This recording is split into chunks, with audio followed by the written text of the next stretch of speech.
কিন্তু আমার সত্যিই মনে হয় এবার অহলার উচিত তার হারিয়ে যাওয়া সন্তানকে খুঁজে বার করা।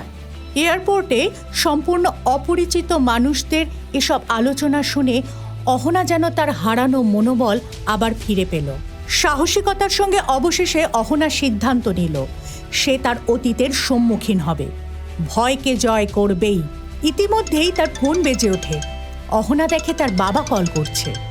হ্যালো। শোন, সৌম্য তোকে নিতে আসছে এয়ারপোর্টে। মানে কি বললে তুমি? কে নিতে আসছে? আরে বাবা, সৌম্য ওর সঙ্গে এয়ারপোর্ট থেকে সোজা বাড়ি চলে আসবি। একটা কথা তোকে বলা। আচ্ছা এখন থাক, আগে বাড়ি আয়, তারপর সব কিছু খুলে বলবো। খন হঠাৎ সৌম্য আমায় রিসিভ করতে আসছে কেন? বাবা ঠিক কি চায় কিছুই বুঝতে পারছি না। যে মানুষটা গত 6 বছরে একটাও ফোন বা মেসেজ কিছুই করলো না, কোনো যোগাযোগ রাখলো না, সে কেন আমাকে রিসিভ করতে আসছে? আর কি এমন কথা বলার জন্য বাবা এত আর্জেন্ট কল করলো আমায়? বাবার আসল উদ্দেশ্যটা ঠিক কী?